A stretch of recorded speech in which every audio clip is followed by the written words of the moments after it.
Hello, I'm the TrekLad, arbiter of good Star Trek, and this is my review of the first season episode of Star Trek the Original Series, the Galileo 7. In this episode, a routine scientific mission becomes a desperate fight for survival when a shuttle commanded by Spock crash lands on a desolate planet. Cut off from the Enterprise and under siege by hostile ape-like creatures, the crew's patience with Spock's cold logic begins to fray. As tensions rise, the Vulcan is forced to confront the burden of command, as well as the limits of his own philosophy, while struggling to keep his crew alive. Meanwhile, back on the Enterprise, Kirk races against time to rescue the downed shuttle, but a rigid and bureaucratic commissioner pressures the captain to making an impossible choice: risk countless lives to save his crew, or obey orders and leave them behind. If the Galileo 7 proves anything, it's that Star Trek is at its best when it puts characters under intense pressure. This is a strong episode, a solid survival thriller that gives Spock an uncomfortable stress test, forcing him to reckon with the limitations of pure logic in a desperate life or death situation. It's a classic episode that comes with plenty of memorable moments, as well as introducing tropes that would go on to grace many a Trek bingo card to this day. That said, while the drama is compelling, there are some frustrating moments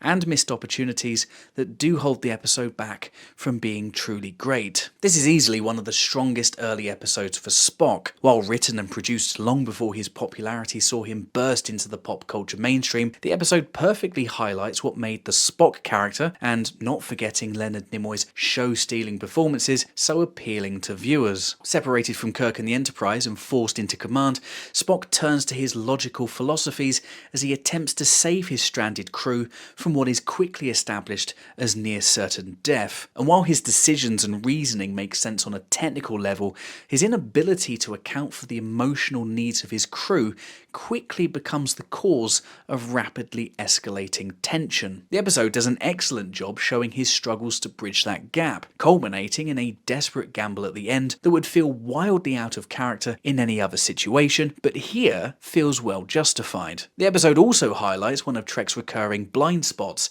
its reluctance to acknowledge that humans can be just as capable of logical decision making as Spock. The crew's constant dismissal of his reasoning does get a bit annoying as the episode progresses, but I appreciate that the story was at least attempting to explore this interesting dynamic. For the most part, the crew's tension feels natural given their desperate situation. Scotty and McCoy play their roles well, and the guest cast, particularly Don Marshall's Bomer, all deliver strong performances. The characters, particularly the ones who we'd probably never see again, carry real weight, making their survival feel genuinely important, which is something Trek hadn't always managed that well up to this point. You actually care about all these people, which only helps enhance all the drama. DeForest Kelley gets plenty of opportunities for meaty interactions with Spock, continuing the development of their bickering relationship. But here, for obvious reasons, their usual sparring takes on a far more serious tone. The episode overall serves as a powerful illustration of Trek's iconic power trio, the emerging holy trifecta of Kirk, Spock and McCoy. Together they're an unstoppable team, but when separated like they are here, they're pretty vulnerable.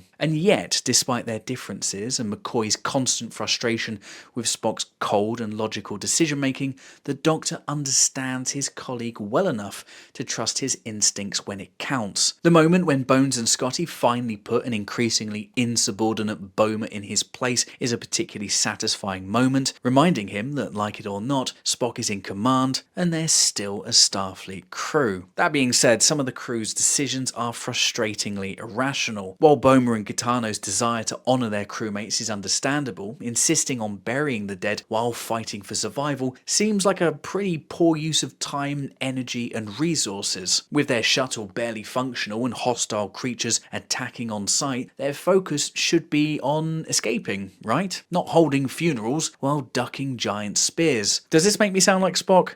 Maybe. I don't care. I think the guy had a point. The episode is also notable for giving us our first proper look at a shuttlecraft, finally addressing what some consider to be a massive plot hole introduced in The Enemy Within. It's an impressive debut, made all the more interesting by a creative behind-the-scenes deal that made all this possible. According to legend, production on the episode ground to a halt because Desilu were reluctant to foot the bill for a new model and set. But all that changed when model kit company AMT stepped in to strike a deal to save the episode. episode. In exchange for merchandising rights to produce kits for the show's various ships, AMT would design and construct not only the Galileo filming model, but also a full-sized exterior and interior set. And this was a win-win for all parties. The show got a brand new set that would be used again in future episodes, AMT got one of Trek's first licensing deals, and us fans would go on to have an endless supply of model collections to forever keep our wallets nice and light. Na, na, na, na, na, na. Sorry. The shuttle model is a standout element in an already effects-heavy episode.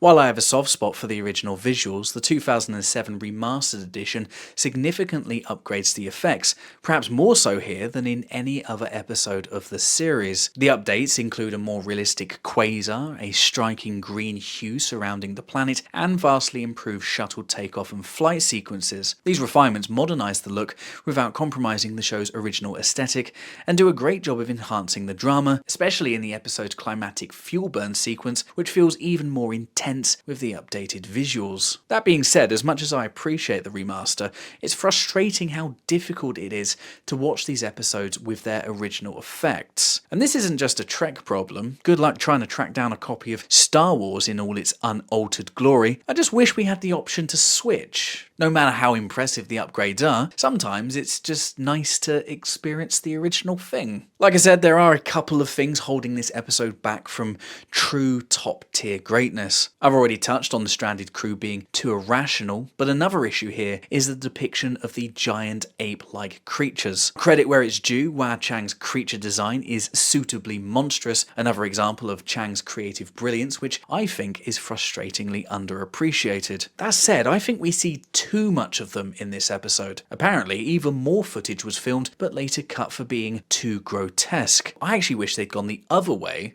and actually shown less. Keeping the creatures shrouded in mystery, small glimpses of movement and those guttural sounds echoing through the fog would have heightened the fear factor and reinforced the claustrophobic survival horror that the episode only half achieves. But all this pales in comparison to the episode's biggest letdown, and you probably already know where I'm going with this. Yeah, that's right, Commissioner Faris. On paper, Faris could have been a great character. With just a few minor tweaks, he could have added real depth to the story. Imagine if he had a personal stake in the crisis on New Paris. Maybe his family is among the plague victims, and his desperation to reach them fuels his frustration with Kirk. He could have been seen actively helping the crew, genuinely wanting to save the stranded officers, but ultimately, and quite correctly, believing millions of lives outweigh a handful of lost personnel. That would have made him compelling, maybe even sympathetic, even as he pushed Kirk to abandon the search. But no, they don't do that.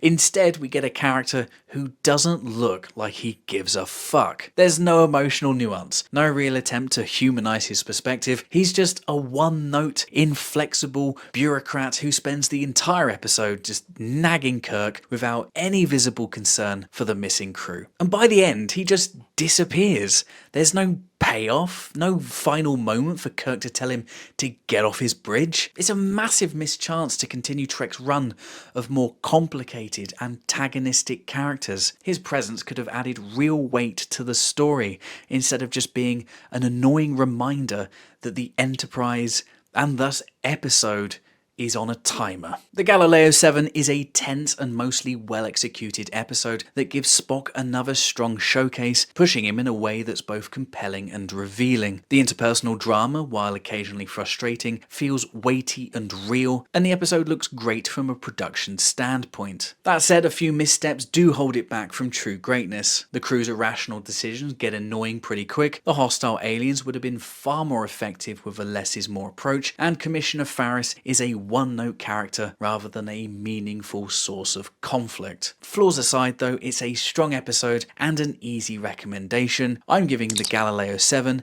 a solid and very appropriate 7 out of 10. But what did you think of this episode? Did you love it? Did you hate it? How would you rate it? Let me know in the comments below. Thanks for watching, subscribe for more Star Trek reviews, and until next time, live long and prosper.